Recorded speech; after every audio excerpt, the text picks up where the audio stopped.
It's Firearms Friday at the Wyoming State Museum in Cheyenne. I'm firearms historian Evan Green, and I have an update of a previous video. Some of you may remember or not, several months ago, I did a video on identifying firearms, some of the challenges that I encountered trying to identify specific firearms or firearms parts and pieces, particularly those that were in pretty bad shape. And this was one that I could not identify. And it's got some unique characteristics. One of them is this rear sight that is integral to the breech plug. This is a muzzle loading musket in .69 caliber. And kind of unique to have that type of sight. That was one thing that was unique. The other is this front barrel band, which encloses the front sight on this. And some of these with this unique style of nose cap had the sight on the barrel band itself. So I was at a loss. I couldn't figure it out. Fortunately, I have friends in the business. Yeah. So this is an Austrian model 1842. And it has a possible connection to the Pathfinder, John C. Fremont. So I found a fellow YouTuber named Harry McNally, and he has a YouTube channel called McNally's Musket Missive.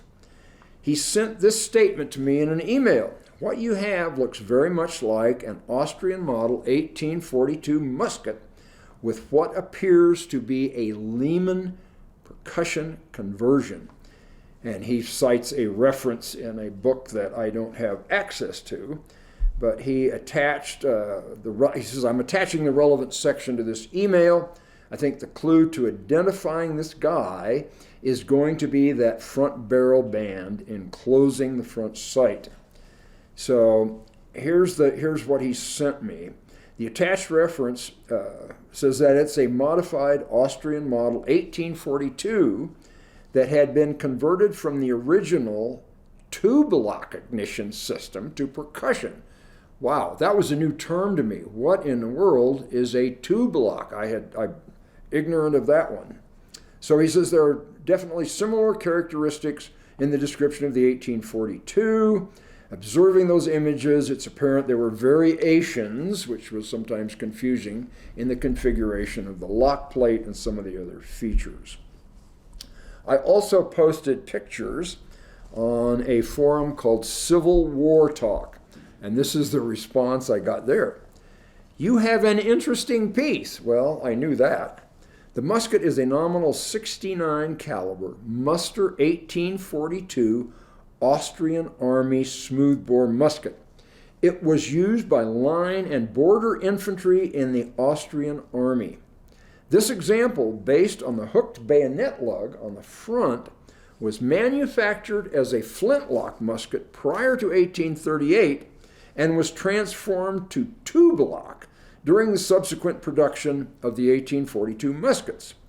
It is one of 25,000 M1842s that were sold in the original tube lock configuration to Major General John Fremont by the New York City firm of Cruz, Drexel, and Schmidt in 1861.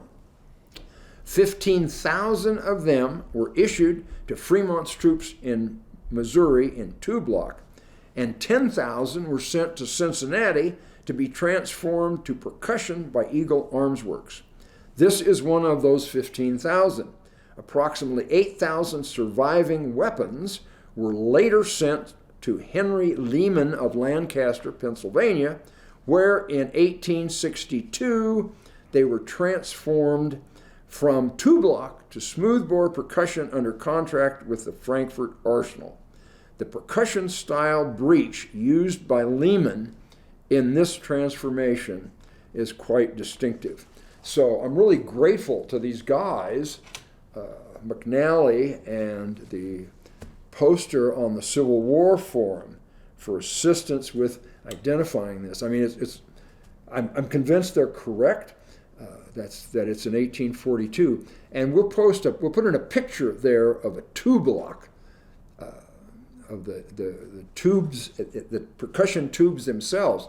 And I've mentioned before that, in the heat of combat, to put a little bitty percussion cap on the nipple, particularly on small arms, on handguns, that's that tiny, tiny percussion cap, real easy to lose it or drop it. And the tube lock specifically addressed that because it's a tube with twisted wire on the back end, so it's much easier to manipulate and insert into the lock to detonate the charge in the chamber. So was this a Fremont gun? Did he bring it on one of his expeditions to the West? We have no idea. There's no provenance information in the files. But since we're talking about John C. Fremont, if you're interested in that period in history and some of the shenanigans that went on, you should Google the Hall carbine affair. And we have a Hall carbine in the collection. I should have brought it out. So here's the statement. John Pierpont Morgan financed the purchase of 5,000 surplus carbines at $3.50 each. He then sold them back to the government for $22 each. That's one of the ways he apparently became a millionaire. The incident became renowned as a scandalous example of wartime profiteering. Interest in the incident was revived in 1910 as an indictment of Morgan. Brigadier General and head of the U.S. Ordnance Bureau, James Ripley, discovered that Fremont had purchased these rifles without his authorization for $22 after they had been purchased originally by Morgan for $3.50. He felt that Fremont had been overcharged, you think? Ripley complained to the Secretary of War. The matter was reported in major newspapers.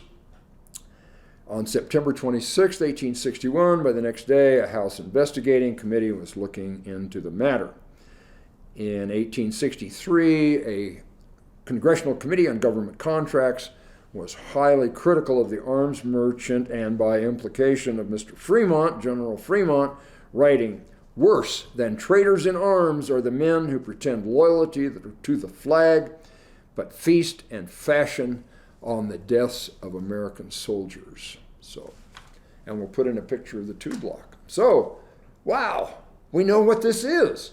I'm stoked to have had the help that I had to figure out what this is. So, if you got questions about this or anything else we've talked about on Firearms Friday, or you want to talk Wyoming history or have questions about the museum, you can call the museum at its main number. They'll take a message and I'll get back to you. Or you can contact me directly at evan.green@wio.gov. So, thank you for watching.